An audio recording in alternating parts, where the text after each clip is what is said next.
오늘 말씀 보겠습니다. 오늘 말씀은요, 에스겔 36장 24절에서 36절까지 말씀입니다. 우리 함께 읽을게요. 내가 너희를 여러 나라 가운데서 인도하여 내고 여러 민족 가운데서 모아 데리고 고국 땅에 들어가서 맑은 물을 너희에게 뿌려서 너희로 정결하게 하되 곧 너희 모든 더러운 것에서와 모든 우상 숭배에서 너희를 정결하게 할 것이며 또 새 영을 너희 속에 두고 새 마음을 너희에게 주되 너희 육신에서 굳은 마음을 제거하고 부드러운 마음을 줄 것이며 또 내 영을 너희 속에 두어 너희로 내 율례를 행하게 하리니 너희가 내 규례를 지켜 행할지라. 내가 너희 조상들에게 준 땅에서 너희가 거주하면서 내 백성이 되고 나는 너희의 하나님이 되리라. 내가 너희를 모든 더러운 데에서 구원하고 곡식이 풍성하게 하여 기근이 너희에게 닥치지 아니하게 할 것이며 또 나무의 열매와 밭의 소산을 풍성하게 하여 너희가 다시는 기근의 욕을 여러 나라에게 당하지 아니하게 하리니 그때에 너희가 너희 악한 길과 너희 좋지 못한 행위를 기억하고 너희 모든 죄악과 가증한 일로 말미암아 스스로 믿게 보리라. 주 여호와의 말씀이니라. 내가 이렇게 행함은 너희를 위함이 아닌 줄을 너희가 알리라. 이스라엘 족속아 너희 행위로 말미암아 부끄러워하고 한탄할지어다. 주 여호와께서 이같이 말씀하셨느니라. 내가 너희를 모든 죄악에서 정결하게 하는 날에 성읍들에 사람이 거주하게 하며 황폐한 것이 건축되게 할 것인즉 전에는 지나가는 자의 눈에 황폐하게 보이던 그 황폐한 땅이 장차 경작이 될지라. 사람이 이르기를 이 땅이 황폐하더니 이제는 에덴 동산같이 되었고 황량하고 적막하고 무너진 성읍들에 성벽과 주민이 있다 하리니 너희 사방에 남아있는 이방 사람들아 나 여호와가 무너진 것을 건축하며 황폐한 자리에 심은 줄을 알리라. 나 여호와가 말하였으니 이루리라. 아멘. 할렐루야. 이 말씀을 근거로요, 흐르는 교회라는 제목으로 하나님 말씀을 전할게요. 오늘은요, 성령님에 대해서 말씀을 전하려고 해요. 제가 이렇게 흐르는 교회라고 제목을 정한 거는 예수님은 성령에 대해서 어떻게 소개하셨어요? 우리 마음 깊은 곳에서부터 흘러나는 샘물에, 그 마르지 않는 샘물에 비유했어요. 성령님은 그런 분이세요. 또 교회는요, 또 교회된 저와 여러분은 어떻게 됩니까? 아름다운 것이 흘러 들어오고요, 또 흘러 내보내는 데가 교회고 바로 여러분이에요. 아멘. 이 모습은요, 에스겔의 환상이자 요한계시록의 환상이에요. 한번 에스겔하고 요한계시록을 한번 볼게요. 두 말씀 한번 볼게요. 그가 나를 데리고 성전문에 이르시니 성전의 앞문이 동쪽으로 향하였는데 그 문지방 밑에서 물이 나와 동쪽으로 흐르다가 성전 오른쪽 제단 남쪽으로 흘러내리로다. 아멘. 또 요한계시록 말씀이요. 또 그가 수정같이 맑은 생명수의 강을 내게 보이니 하나님과 및 어린 양의 보좌로부터 나와서 길 가운데로 흐르더라. 할렐루야. 할렐루야. 교회는요, 흐르는 데가 교회입니다. 사랑이 흘러나가고요, 은혜가 흘러나갑니다. 아멘. 그래서요, 교회는요, 움직임이 없는 정적인 데가 교회가 아니에요. 계속해서 아름다운 움직임이 있는 데가, 이 동적인 데가 교회입니다. 교회는 계속해서요, 이런 선순환이 일어나는 데가 교회입니다. 여러분, 이 사도행전의 초대교회가 그런 교회였어요. 계속해서 흐르는 거예요. 그래서 금요일날 제목이 뭐였어요, 여러분? 여기 금요일 철에 안 나오신 분도 있었지만 철화 제목이 뭐였어요? 보내고 가는 교회예요. 할렐루야. 보내고 가는 교회. 이런 의미에서요, 오늘 설교 제목을 흐르는 교회라고 했어요. 오늘 본문은요, 에스겔이에요. 에스겔은요, 선지자의 이름이에요. 에스겔은요, 남유다가가 많이 잘못을 해서요, 바벨론의 망하기 10년 전에요, 요아긴 왕과요, 지도자급의 만여 명을 포로로 잡혀갔는데 그때 에스겔도 끌려갔어요. 보통 예언서를 보면 예언자로 부르심을 받는 모습이 나와요. 여러분, 부르심이 소명이에요. 우리도요, 하나님의 부르심을 받은 사람이에요? 네, 교회가 어떤 곳이에요? 에클레시아. 부르심을 받은 자들의 모임이라는 뜻이 에크레시아라는 뜻이에요. 부르심을 받았다는 건 뭐냐면 소명이 있다는 거예요. 할 일이 있다는 거예요. 할렐루야. 그래서 우리는요, 죽을 때까지 할 일이 있는 사람이에요. 아멘.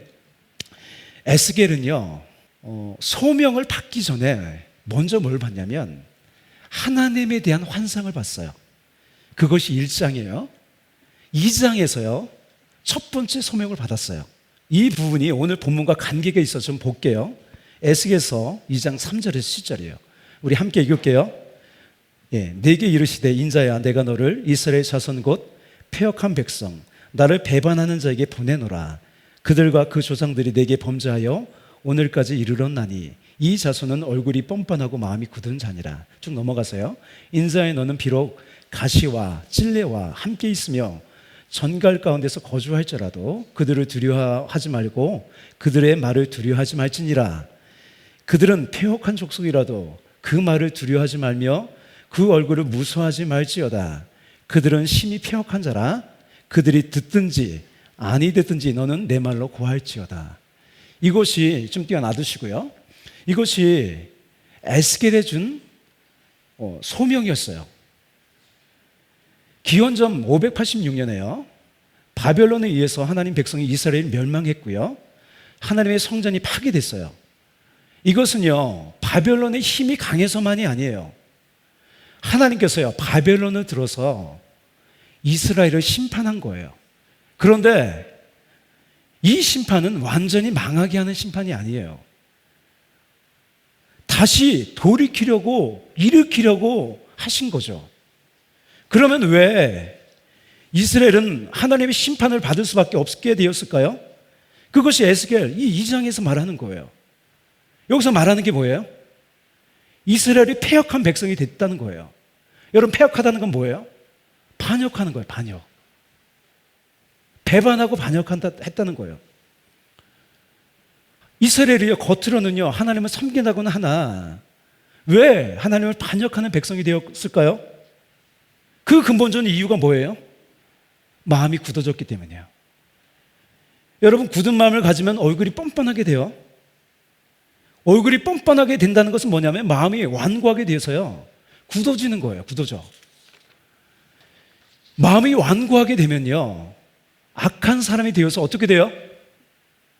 가시 같은 사람, 찔레 같은 사람, 남을 찌르는 사람이 된다는 거예요. 또 전과 같이 다른 사람을 쏘는 사람이 된다는 거예요. 여러분, 그래요. 우리가 은혜가 떨어지면 어떻게 돼요? 말로 다른 사람을 공격하게 돼요. 찌르게 됩니다. 여러분, 이스라엘이 그랬던 거예요.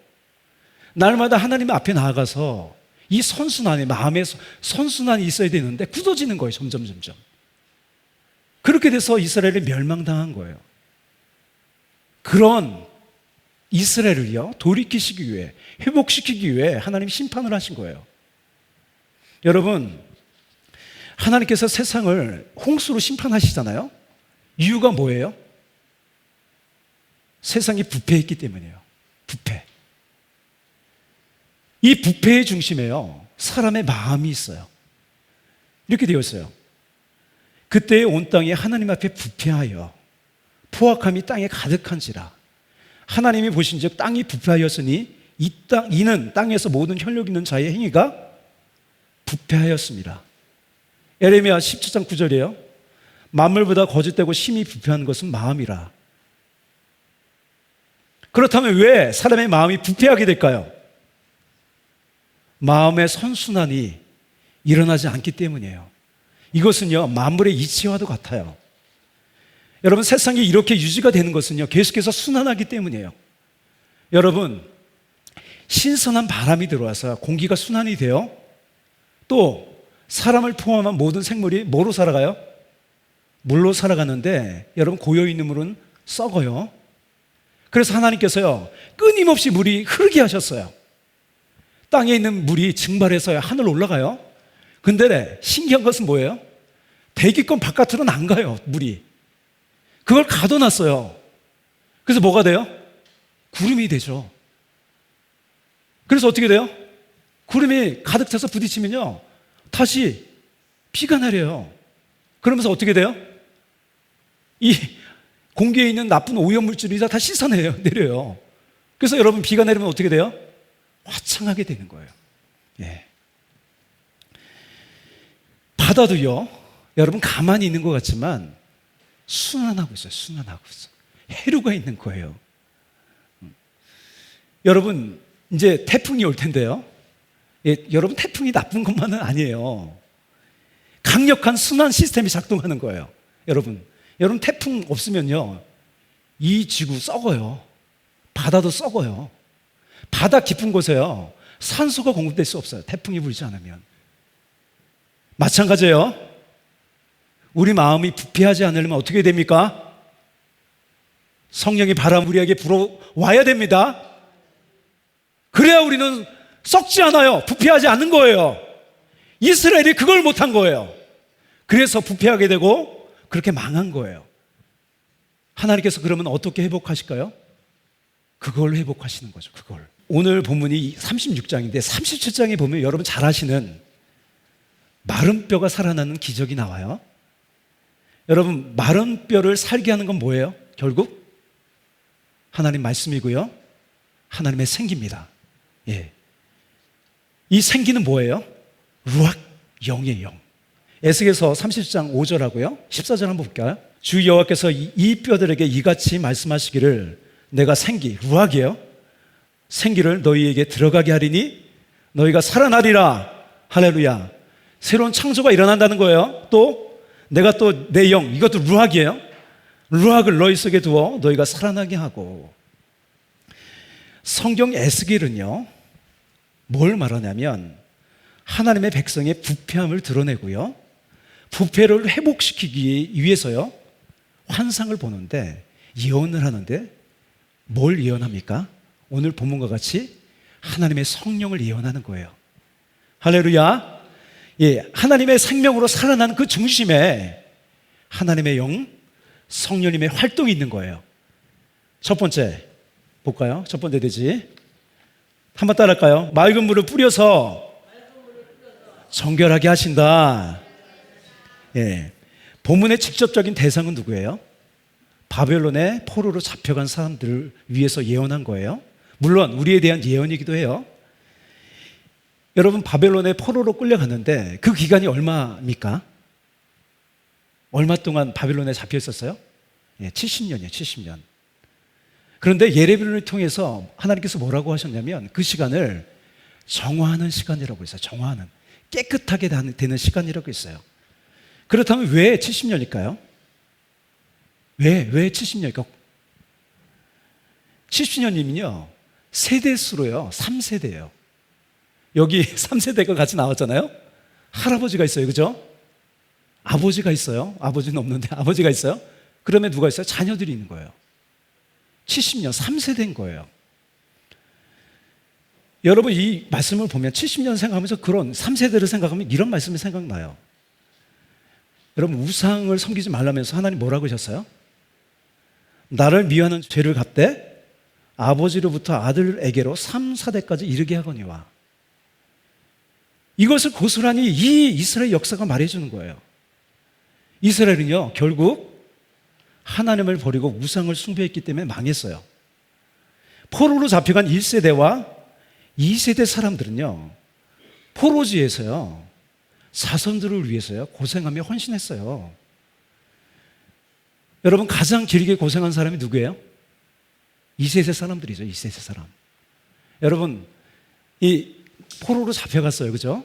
그럼 거기서 자녀를 낳으면 2세대잖아요. 그러면 포로로 돌아오게 되면 70년이잖아요. 그럼 낳자마자 아기를 낳아도 할아버지가 된 거예요. 그래서 가장 많이 고생한 사람이 아버지 세대예요. 아버지 세대, 2세대. 저도요, 이 교회 제 2대 목사로서 이곳에요, 저는 뼈를 묻으러 왔어요. 뼈를 묻으러. 고생을 왔어요. 저는요, 다음 세대를 바라봐요. 열매가 맺힐 거예요.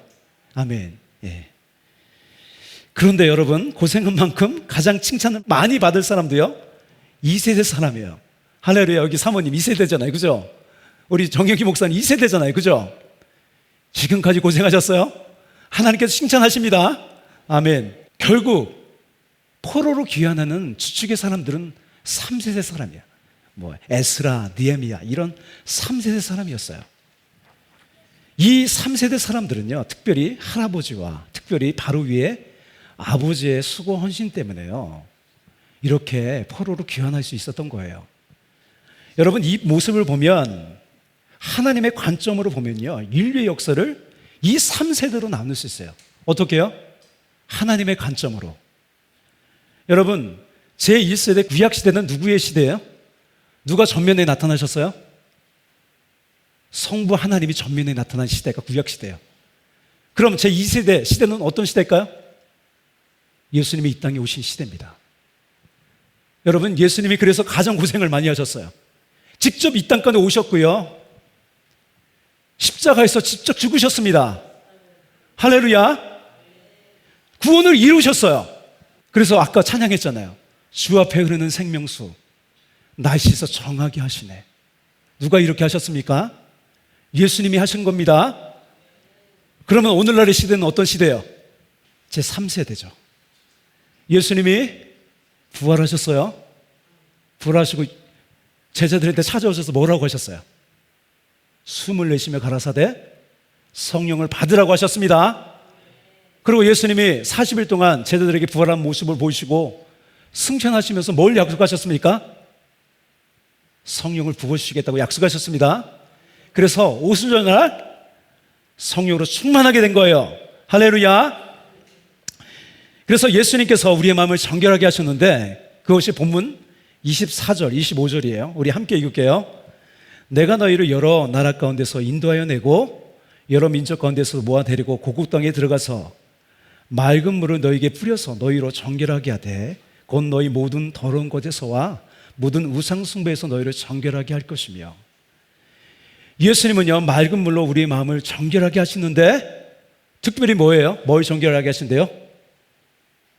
헛된 우상을 섬기던 마음을 정결하게 하신대요. 이것은요, 눈에 보이는 우상만을 말하지 않아요. 여러분, 오늘날의 가장 큰 우상은 뭐예요? 물질을 숭배하는 거죠. 돈이죠, 돈. 여러분, 사람들이 우상을 만들고 섬기는 것은 왜 그래요? 하나님께서 언급하셨잖아요. 자기의 욕심을 채우기 위함이에요. 탐심 때문이죠. 그래서 여러분, 십계명의 핵심이 뭐예요? 십계명의 결론이 뭐예요? 탐내지 말라는 거예요. 탐내지 말라. 다른 것은 다 행동에 관한 명령인데 마지막 십계명, 마지막 계명 뭐예요? 탐내지 말라는 거예요. 물질도 탐내지 말고, 특별히 뭘 탐내지 말라고 그랬어요? 내 이웃의 아내를 탐내지 말라고 하셨습니다. 그건 뭐예요? 음란하지 말라는 거예요. 여러분, 오늘날의 시대는 음란이 아니라 판을 치는 세상이에요. 왜 그래요? 진정한 사랑을 만나지 못했기 때문이에요. 예수님 그 사랑을 경험하면요, 음란할 수가 없습니다. 사람은 사랑을 만나지 못하니까 계속해서 채우려고 하는 거예요. 더 자극적이고. 그러니까 사람이 음란한 거예요. 연못에 더러운 물이 가득해요. 그러면 어떻게 깨끗하게 될 수 있어요? 예? 일단 더러운 물을 퍼내야 되고요, 새로운 물이 들어와야 돼요. 할렐루야. 예. 여러분, 우리 마음은 곧 생각입니다. 생각이 말이 되고 행동이 되는 거예요. 바울의 말처럼 예수님은요, 우리의 정욕이 가득한, 이 탐심이 가득한 우리 마음을요, 십자가에 못 박아 죽었습니다. 그래서 갈라디아서 5장 24절 이렇게 되어 있어요. 그리스도 예수의 사람들은 육주와 함께 그 정욕과 탐심을 십자가에 못 박았느니라. 그런데 여러분, 이것으로 끝나면 안 돼요. 거룩한 생각, 거룩한 마음, 거룩한 비전으로 계속 채워야 돼요. 그래서 갈라디아서 다음 구절을 보면 바울은 뭘 언급합니까? 성령님을 언급하는 거예요. 갈라디아서 5장 25절 26절. 만일 우리가 성령으로 살면 또한 성령으로 행할지니 헛된 영광을 구하여 서로 노엽게 하거나 서로 투기하지 말지니라. 아멘. 여러분, 성령으로 안 살면 어떻게 돼요? 다른 사람을 노엽게 한대요. 화나게 한다는 거예요. 또 남들과 비교해서요, 질투가 난다고 하는 거예요. 왜 질투가 나요? 헛된 영광을 구하니까 질투가 나는 거 아니겠습니까? 남들과 비교하고. 그런 마음이 왜 듭니까? 성령 충만하지 않으면 그런 마음이 들어요. 여러분, 성령으로 살지 않으면 어떻게 돼요?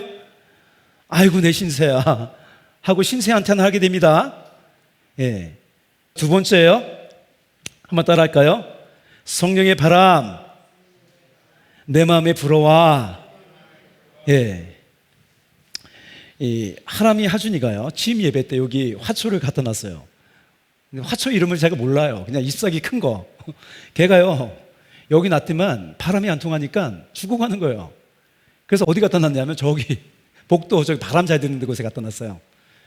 근데 갖다 놓고 나서 얼마 되지 않자 새로운 싹 이만하게 또 나놨어요.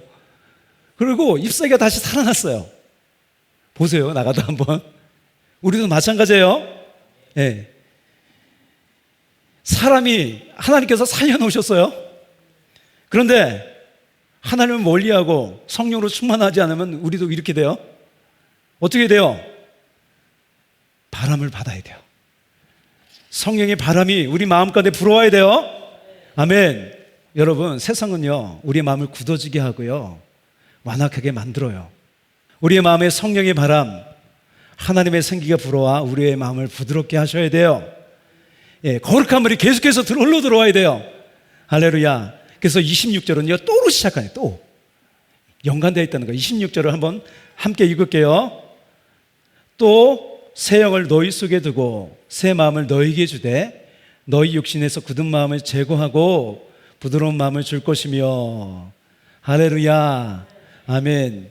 지금은요 제가 아까 언급했듯이 하나님의 제3세대 성령님이 전면에서 일하는 시간이에요. 에스겔의 이 말씀에서 새 영을, 성령을 우리 속에 두신다고 했어요. 그죠? 성령님을 어떻게 하신다고요? 너희 속에 두신대요. 그죠? 두시겠다고 하셨어요. 여러분, 성령님이 우리 안에 내주하세요. 여러분, 그것으로 끝난 게 아니에요. 어떻게 해야 돼요? 우리 안에 계신 성령님이 계속해서 내 안에서요 운행하시도록 해야 된다는 거예요. 여러분, 그냥 내주해서는 안 돼요. 어떻게 돼요? 성령님이 우리 안에서 활성화되셔야 돼요. 내주하시더라도 우리 안에 갇혀 계신 거예요. 그러면 어떻게 됩니까? 성령님이 우리 안에서 활동하시려면 기도해야 돼요. 성령님의 은혜를 간구해야 돼요. 그러면 우리 성령께서 우리 안에서 역사하시는 거예요. 충만하게 하시는 거예요. 그러면 어떻게 돼요? 마르지 않은 샘물처럼요 하나님의 말씀에 따른 거룩한 생각이 드는 거예요. 거룩한 생각이 우리 마음까지 임하는 거예요. 거룩한 비전이 가득한 거예요. 소망이 가득한 거예요. 그것이 뭐예요? 27절에 표현된 주의 율례, 이 호크와 미슈파트, 규례예요. 우리 27절, 28절 볼까요? 또 내 영을 너희 속에 두어 너희로 내 율례를 행하게 하리니 너희가 내 계율을 지켜 행할지라. 어떻게 우리는 하나님의 율례와 규례를 행할 수 있겠습니까? 오직 성령으로 하나님의 뜻대로 살 수 있어요. 하나님의 자녀답게 살 수 있어요. 내가 너희 조상들에게 준 땅에서 너희가 거주하면서 내 백성이 되고 나는 너희 하나님이 되리라. 예, 우리는 주의 성령으로 하나님의 자녀답게 하나님의 뜻대로 살 수 있습니다. 그래서 로마서 8장 14절이에요. 무릇 하나님의 영으로 인도함을 받는 사람은 곧 하나님의 아들이라. 누가 아들이라고요? 하나님의 영으로 인도함을 받는 사람이 하나님의 아들이라고 하십니다. 아멘. 이 다음 이제 29절에서 36절은요 그렇게 성령의 바람이 불어와서 이렇게 순환하는 사람, 흐르는 사람이 어떤 복을 받게 될 것인가, 그런 하나님의 약속을 보여주는 거예요. 그래서 오늘 본문 29절에서 36절 여러분에게 주신 말씀이에요. 성령 충만한 사람에게 이런 역사가 일어납니다. 한번 본문의 말씀을 쭉 한번 읽어볼게요. 시작. 내가 너희를 모든 더러운 곳에서 대에서 구원하고 곡식이 풍성하게 하여 기근이 너희에게 닥치지 아니하게 할 것이며 또 나무의 열매와 밭의 소산을 풍성하게 하여 너희가 다시는 기근의 욕을 여러 나라에게 당하지 아니하게 하리니 그때 너희가 너희 악한 길과 너희 좋지 못한 행위를 기억하고 너희 모든 죄악과 가증한 일로 말미암아 스스로 믿게 보리라. 잠깐 놔두시고요. 여기 뭐라 그래요? 죄악을 스스로 믿게 본다는 거예요. 여러분, 사람이 죄를요 안 지려고 노력하는 게 아니에요. 뭐예요? 죄가 믿게 보여요. 죄를 짓고 싶지 않은 거예요. 누가 이렇게 하십니까? 성령님이 이렇게 하시는 거예요. 죄의 소원이 일어나지 않아요. 우리 안에서 죄의 갈망이 일어나지 않아요. 어떻게 해요? 오직 성령으로입니다. 성령을 따라 행하라. 그러면 육체 욕심에 이루지 아니하리라. 죄를 짓고 싶지 않아요.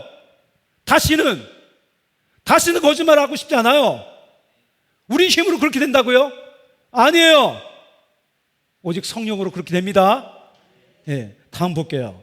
주 여호와의 말씀이니라. 내가 이렇게 행함은 너희를 위함이 아닌 줄을 너희가 알리라. 이스라엘 족속아, 너희 행위로 말미암아 부끄러워하고 한탄할지어다. 주 여호와께서 이같이 말씀하셨느니라.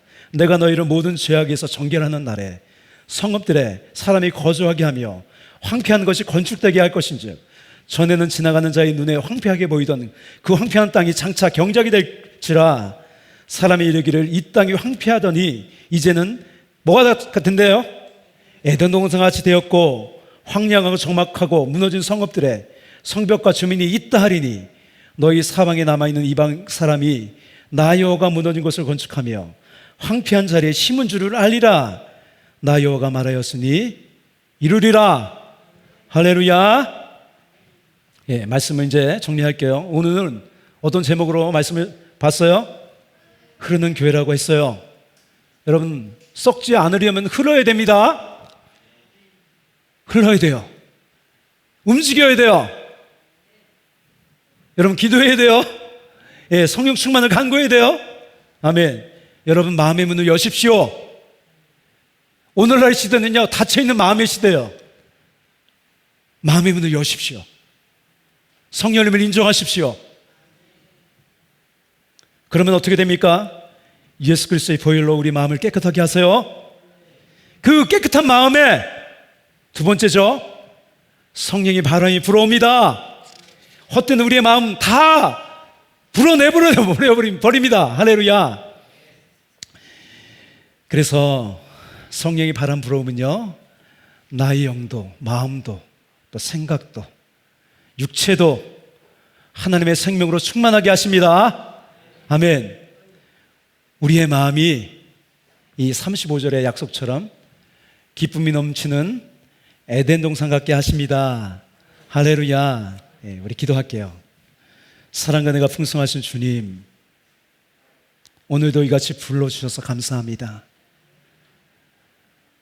세상은 마른 뼈와 같이 하나님의 영을 상실한 악한 모습으로 살아갑니다. 주님, 그러나 우리 주 예수 그리스도로 말미암아 우리의 모든 죄를 정결하게 하시고 정결한 우리 마음 가운데 성령을 보내주셔서 거룩하고 의롭고 하나님의 자녀답게 살아가게 하시니 감사합니다. 매일 우리 마음 가운데 성령의 바람 불어와 우리의 생각을 거룩하게 하여 주시옵소서. 우리의 꿈도 거룩하게 되게 하여 주옵소서. 주님, 우리의 모든 죄에 대한 갈망들 다 떠나가게 하여 주시옵소서.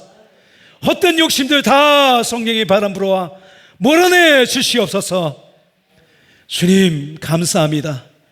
이 시간도 주님을 의지하고 예수님의 이름으로 기도합니다. 아멘. 주여, 메마른 우리 심령 가운데 성령이 임하시옵소서. 거친 우리의 마음 가운데, 단단한 우리 마음 가운데, 완고한 우리 마음 가운데 성령의 바람 불어오시옵소서. 완악한 우리의 마음 녹여주옵소서. 강팍한 우리의 마음 깨트려 주시옵소서. 주님, 가시와 같은 우리 마음 녹여주옵소서. 주여, 굳은 우리의 마음 제하시옵시고 완악한 우리의 마음 녹여주시옵소서. 사람답게 살아가기 원합니다. 하나님 닮은 사람 되기 원합니다. 사람답게 살아가기 원합니다. 마른 뼈야 일어나라. 생기야 불어오라. 마른 뼈야 일어나라. 생기야 불어오라. 생기야 임하을지어다. 생기야 임하을지어다. 주여